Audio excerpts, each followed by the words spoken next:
our Zerg players doing? Because in the bottom right, he's playing for Team Gozu. He's in the blue. MeomaikA.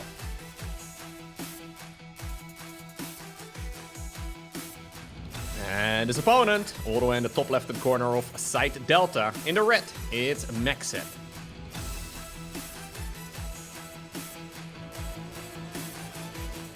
Man, we were talking about a lot of the younger StarCraft pros out there. A lot of the Protoss players from this region are in their early 20s. MacSed may actually be the oldest professional gamer at this point in time. I'm not entirely sure. Just throwing it out there, but he apparently is 36. Ooh. So born on October 4th, 1987. I think he may be older than Ryung then. I think Ryung's only 35. I think so, yeah. So there's a couple of guys in the chat that are very upset at me calling him old. I'm sorry, guys. No, it's funny when so 2 years ago, Steadfast and I were doing 3 years ago, Steadfast and I were doing the B stream for Katowice, and we got like every single one of Ryung's games when he went on that insane run to reach the round of 12. And you know, part of it is Steadfast was so excited because he's like, old boy Ryung is making it. So that was when Ryung was like 32. Yeah. He's 33 right now, apparently. Oh, he's 33. So he's not okay. that old. So he was like 30. You know, it was like, old boy Ryung is making it happen. It's like, well, you know, how does that make you feel, Loco? I am definitely also in that category now, apparently. Once upon a time, that may have not been the case, but, well, this beautiful game is still around now, 14 years after it originally released, which doesn't really happen for a lot of games out there, right? Like, if you look at the other games that came out in 2010, I mean, there are some good ones for sure as well, but StarCraft 2 certainly has got a lot of staying power. Yeah, Do we have a cheeky little proxy potential? No way. That would be crazy. No, I think we're just idling it over there to scout the third here eventually. Yeah, just for a rescout. But you know, it's Loco. You talked about a long time ago. I was on your Wikipedia page earlier this morning. Just make sure that I had your name spelled right for overlays and things. So you could mispronounce my last name. Exactly, 100%. Like I'm never gonna pronounce it. I'm one of those guys. So there's this whole thing, right? When you read a lot, but whatever, you mispronounce a lot of words because you've only ever read it. Oh, he's gonna block the third base. Oh, no, never mind. I got excited. I know exactly what you mean, though. Yeah. Regardless, it's fun because there's your main profile picture that's fairly up to date with, I think, from a like a ESL broadcast or something. But then it's got a picture of you from I don't know how long ago, but like you look so young. I know exactly the photo you're talking about. Yeah, I'm about 12 in that picture. I feel like I'm probably closer to 21 or whatever, but yeah, I look about 12. Yeah, you know, there's a reason I grew a beard, right? It's I'm like, you know, I gotta look somewhat of an adult here. It's not to do with the fact that I have a giraffe neck and we gotta hide that in some way. In the Netherlands, do you all do like senior superlatives in a yearbook where it's like most likely to do X? No, I've never seen that. I don't even think we have a yearbook. Oh. I know exactly what you're talking about because I've seen pictures of it on the internet, but at least I don't have one for my high school. So either they excluded me or we didn't do it. Too busy playing StarCraft. But anyways, I didn't show up that day. For my school, I mean, these superlatives, like most likely to do X or whatever. And there was also like a most similar to X animal, and I was voted like most similar to a giraffe. Wow. Yeah, because of the neck, right? That is kind of mean, though. So some people had like most likely to become an astronaut or president of the United States, and you had most giraffe. That's kind of mean. And this explains why I'm sitting here casting StarCraft today. The mental anguish and the bullying have led me to this career. yeah. I feel like we need to talk about this for a whole lot longer, man. We can't cover this in an early ZVP. No, especially with how quick this layer is as well. This is feeling a little Nidus-y. Well, it's MeomaikA. It could just be for a hydralisk, right. but it really does feel Nidus-y. That is for sure. MacSed, in the meantime, trying to get some damage done. He saw the timing of his opponent's third. He knows that everything is a bit funky. He decides to go for charts straight up, and indeed, it's not a Nidus. It's a Hydra then. What? It does really feel like he's making queens, he's making links. You're like, yeah, no, this is a perfect game for a Hydra. You know, we're just doing a Hydra then. Hear me out here. Hydronitis. But why? The same question could be asked about Hydras in general, my friend. Yeah. I think Hydras can be quite good, right? So it's a funny unit because not a lot of people mass them, as we do have the Oracle going back in. Okay, getting 3 kills so far, not bad. Snapping at that gas geyser for a little bit too, wasting some energy. Could we please move that away? Thank you. you know what, Loco, you just don't understand. That geyser will die eventually, and it'll all be worthwhile. Could be. So this is also a weird opener though from MacSed. So we keep highlighting MeomaikA here, but this is also a weird start right here from MacSed. Normal reason to go for a Stargate opener is so you can take a nice and early third Nexus. But this is MacSed going for a very late third. Normal timing is about 3:45, 3:50 or so. This is now 5 minutes and 40 seconds. Finally, the third Nexus starts up. MeomaikA trying to get a scout of the main base. I like this. Overlord or Overseer rather, getting a vision in, but look at that Sentry, man, together with the Archon. It brings it down, and now it becomes a strange game right here for MeomaikA. Do you want to attack when you know that your opponent could be finishing up a powerful upgrade soon? Probably not. What are you going to do with charge, though, here? Are you really going to commit to a push with only 6 gateways? I mean, remember, you talked about when you know your opponent's got a powerful upgrade soon. MacSed has not scouted the Forge. He has not scouted the Twilight. He doesn't know anything about that, right? Like, he has seen very little of the main base. But you're going to make assumptions, and I think he saw charge from the Zealots kind of killing the Lings. But, you know, oh, God, that's, well, never mind. Warp Prism goes down. Was that a second Archon in there? I think it was. Yep, it was an Archon and a Warp Prism. Now it's 2 Archons and a Warp Prism that have fallen in this game, which is an absolutely massive loss. Any attack that MacSed had in mind so far in this match, it got to be thrown out of the window. And now suddenly MeomaikA is ready to go for a push. He fires up Roach speed as well, but the Hydras are going to get their speed upgrade already. They're going to have it already. And range is going to be finished here within about a half minute as well for these Hydras. Stasis Ward, okay, will be triggered. Honestly, I've got a feeling that these Hydras can just push through. I mean, okay, well, never mind. I didn't see those Zealots on the right yet. This Zealot flank is pretty solid, but the problem is, I mean, well, the Hydras at the front line, Lings aren't really buying the time that they need for the time being, but nice micro out of MeomaikA to get the Zealots out of it. So one shield battery's dead, second one's overcharging, Oracle pops immediately. And, I mean, this is still looking pretty doable. Oh, yeah, getting on top of the Immortals as well. Overcharged, not a lot of time remaining. And you know what? We've been talking about the Hydras and how bad they are. He's going to push through. Although, granted, losing the 2 Archons, which was kind of the point of this, you want that splash damage against this Ling Hydra, is the point that he delayed the third base. Is kind of the reason that he made that happen. Without that, without just losing the Warp Prism randomly in the middle of the map, this is always going to look really good. So there's a lot of stutter stepping going on the Zerglings here, which is what is kind of cracking me up a bit, because they probably should not be stutter stepped all too much. Those 2 Immortals, though, definitely living up to their names. They have been here for a while. They have 14 and 16 kills respectively right now, but one of them is ultimately, well, gonna get sniped. It's a mass Roach transition here, which I do kind of like because the Colossus is coming up. I think there may have been a little bit of vision of that Robo base, so Roaches are a whole lot better. Colossus is amazing against Hydraling. Definitely not, though, against armored units like the Roaches. And, well, MeomaikA shows up at the perfect timing. Colossus is going to get sniped. Third Nexus is going to go down. And I think with that, with this very strange opener, it's MeomaikA who will win game number 1. But all of this can be traced back, though, to that Prism going down, right? Losing a Prism with 2 Archons inside of it is pretty much irrecoverable with high-level StarCraft. Yeah, especially when that is your splash damage. That is just because I think this was a metagame out of MacSed, and I kind of like it. You go charge lot +1, get a couple Archons. I almost expected to see him go get Storm, but I guess you don't have the gas for it when you delay your third base like that. But again, this is metagame to hold against the Hydra Ling thing. That's the point. Yep. And then, yeah, you lose the thing that's supposed to make you hold. It's not all that great. Unfortunate situation right there for MacSed, but I mean, honestly, that's the one mistake, right? Like, that's an easy mistake to quote-unquote fix, right? It's easy to look at your games and be like, oh my god, I got outplayed in every area. That's not really what happened. That fight would have looked very different if MacSed did have a couple Archons at home, so he was ready to harass. And normally at that stage in the game, you don't expect any Hydras just sitting in a random section of the map, because Zork usually doesn't rush up towards hydralisks. So MeomaikA catching his opponent off guard, even though MacSed had a very good idea of what probably would be played next and how he would be countered in the game, but he still did not quite expect those Hydras sitting in the middle of nowhere. So it ended up working. And yeah, so it worked out. Game 2, of course, is going to be played on the Singapore server, which means we have to go over to North America. So it's going to be a little bit longer as we get ourselves ready for that one. But that's what's going to be happening. So for now, well, Hydras are pretty good units, is what I'm being told, Loco.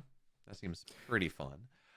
Do you do it again? I think it's one of those things, right? Where like on paper, the Hydra, it's really good if you want to morph it into lurkers, but as a standalone unit, it's not that great. Yeah. But it's one of those situations where because so rarely do we see it getting played, that it gets better because nobody really plays against them all too often, right? So it's one of those weird situations where sometimes the Hydra looks amazing, mostly because it doesn't get played that much. So not everybody... the opponents don't have as much practice, I guess, countering it. Yeah, I think it's one of those things. It's like we talked about the Haas series as well. It's like those Haas builds are not good. Okay, that's not fair. They are not optimal. But because it's Haas and because you see it so rarely, it actually tends to be really solid because, again, you just don't have the experience dealing with that. And it's the same thing as well with MeomaikA. MeomaikA is the one player that does this. He has taken some significant names. So let him know that we're ready to go. Yep. He's taken some significant names against top players because, like, who knows exactly the counter to base Hydralink? It's just so weird that you don't see it all that often. I think the timing here to go into Roaches, by the way, was also really good, right? So, MacSed was going to go into quick Colossi to try and counter the Hydralink because Hydralink, well, they're light units, so they take a lot of damage from the Colossi. But then the Roaches show up, and the Roaches are not light, so they don't take that bonus damage. And ultimately, that timing worked out perfectly right there for MeomaikA.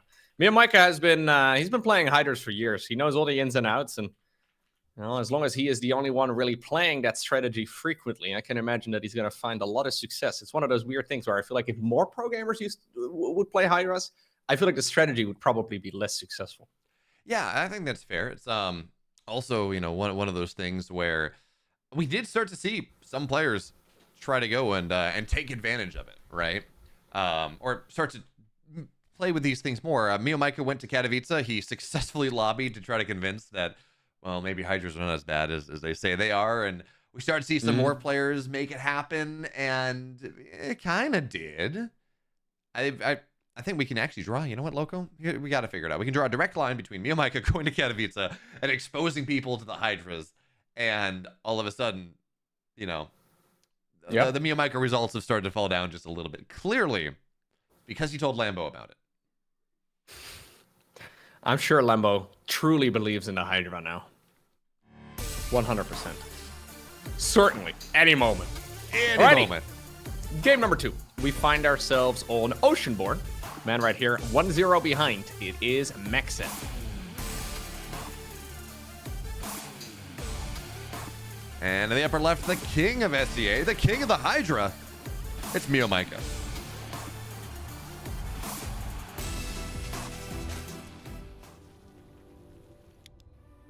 Pool first once more. He's always a fan of the pool first, although, actually, no, he's just hiding the drone to the right side of the creep. Ooh. We're going to make a hatchery at, like, what, 19? Yeah, I don't hate it. I guess, yeah, it's going to be at 18, actually. I see Dark do this quite a bit. I'm never a huge fan of it because it feels like there's a lot of ways in which it can go horribly wrong, but luckily here for MeomaikA, it does work out. He decides to delay the gas because of it, so he's going what was basically like a 19 supply hatch because I think he had the minerals to make an additional drone there, although I think it actually went down at 18. Anyways, he then followed it up with a spawning pool at a normal time, so ultimately it means that the hatchery is late, but so is the gas. It's not a huge difference, and it's not really that big of a deal. But if you get your natural block when you go for such a late base, then it can turn into a disaster very rapidly. Yeah, the other thing you talk about it's not that big of a deal. The one thing it does do is, one of the reasons that you go 16 hatch, right? 16, 18, 17 is optimal is because it may be not like the most economically optimal from a pure mining perspective, but it's because your queens sync up. So you get those double injects and it really simplifies your macro cycle. Doing this here, well, look, the spawning pool is done, the hatch is not done. So the first queen of the main base is going to be about 30-40% done when you can get one started into the natural, and that just, it messes with your macro cycles. You're going to miss some injects as you get everything synced up, and it is just a little bit awkward. And, you might be willing to say, look, these are professional players. They don't make mistakes like that. Well, I've seen many games where a player loses because they run out of larva, because their macro cycles get a little messed up because they're under duress. Now, you could just do what I usually do whenever that happens, and then, forget about one of the injects at like minute 3.5, and then ultimately they do sync back up again. There we go. It's a really great solution to a problem. It's like the whole setup where we saw it in the, what was it, the XY series? No, in the coffee series. where when you have a bunch of zealots in your main base harassing your SCVs, you just pull the boys. That's a solution to getting harassed, right? You just you give them nothing to harass. Exactly. You can't kill anything that isn't there. No, you're definitely right. It does make the game a little bit more complex, as we do have 10 Zerglings added into the mix here. That is quite a bit for this stage in the game. I wonder if he's planning on adding on even more here, but obviously the link speed is a bit delayed, so a link flood would be a bit funky at this point in the game. Looks like he's just making 10 early on here, as we're gonna be moving them off creep, even though he doesn't have link speed at this point yet. So MacSed is already moving home because he knows the conventional timing of link speed, and since the gas was late, that link speed is not quite finished yet. So the Adept probably could have scouted this, but ultimately, apparently, MeomaikA feels like he should be marching back home. But already some interesting decisions going on. I mean, it really is. Oh, okay. Actually, I thought the Overlord was going to stay alive, but just not quite there. No, he needed to go to the center of that little doodad, I think. He was too much on the edge. Well, you know, on the edge of glory, on the edge of doodads, on the edge of living, on the edge of, I don't know. That being said, +1. Or at Forge, Twilight on the way at the same time. This feels very much like hero style, right? We can't call it hero style. Yeah, but no third Nexus, though. But, so again, like a delayed third Nexus, just like what we saw in the previous game. Normal timing, again, the Nexus should have already been started up, and then you go Twilight Council and Forge. So, the timing is certainly different, but obviously that does mean that he's going to get tech a little earlier. Yeah, and again, against MeomaikA, who, again, we're seeing this really quick layer, most likely goes into Hydras behind this Hydralink timing. Hello. So he's put down a Spore Crawler, by the way, in the meantime at home. So I think MacSed is making the assumption that this is, or sorry, he put down a what do you call it, shield battery at home in the natural expansion. So I think he is ready to he's going Void Ray too. He's ready to deal with any sort of attack here, but MeomaikA is not really going for anything along those lines. Yeah, does he think? I mean, he's dropping a Roach Warren a lot quicker than we saw in the previous game. So that may, you know what? That's probably just defensively because there's no third base. You right? You drop the Roach Warren just to stay safe. But Void Ray against what we assume is a bunch of Hydras.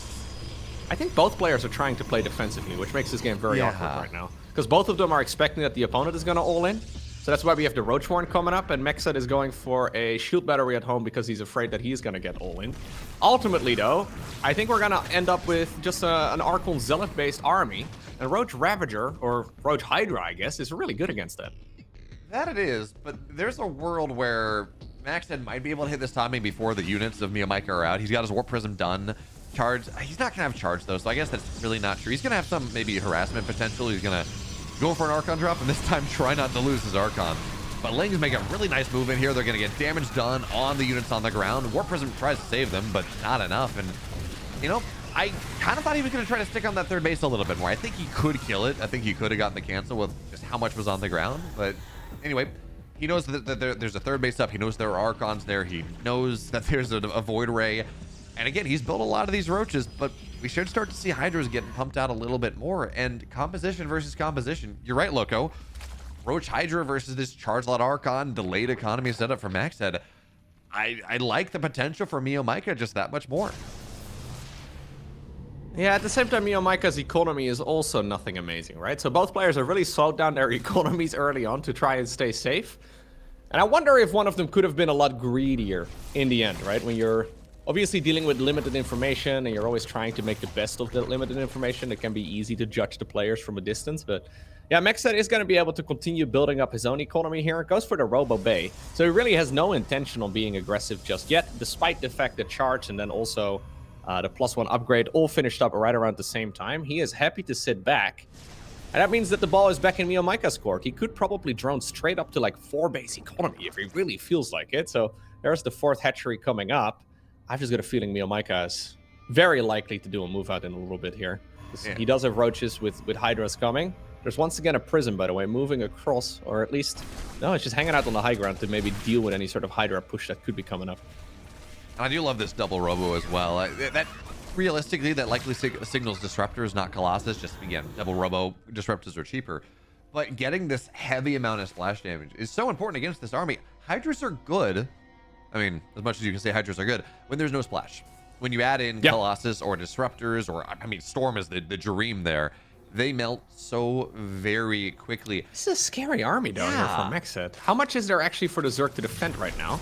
Okay, there's a load of roaches that were hiding in the main base. I was going to say, originally I only saw the Hydras there. That would have been a problem, but here's the roaches showing up. And with the ranged upgrade, those Hydras can shoot over the roaches relatively easily. Those charge slots don't achieve that much. Yeah, I was going to say, I think you need to get on out of here. And ultimately, the recall does save at least the majority of those expensive units. -1 Archon. Yeah, but you know, the Zealots go down, the Archon Singular goes down, but at least you don't lose the Immortals. At least you don't lose more of your tech. The Warp Prism didn't run away all that quickly, so that was in danger. But now, MeomaikA is sitting here. He's up double the army supply, tons of roaches, tons of Ravagers. He does have to be careful of this Stasis Trap. Doesn't want to run in, lose half the army to it. And Disruptor, for now, it gets a singular roach, maybe two. Not really the best shot. Stasis Trap gets nothing here. It does serve as a bit of a force field, but for now, they're going to have to hide away. More roaches go down with these Disruptors. But the big deal is the Overcharge. That's going to run out pretty soon. That's a better shot, I think, but it's got to get on the Hydras. And now, MeomaikA is just overrunning here. There's a lot of tech on the ground, but there's nothing to buffer for it. The Disruptor's gonna get a shot, but the Void Ray's dead. Oracles are dead. Disruptors are dead. And what does MacSed have remaining here? It feels like he ecoed up too slow, I think is really what we talked about. At the end of the day, just probed up too slow. Third Nexus too slow. Economy is just not quite there here. So MeomaikA also delayed his own economy because he knew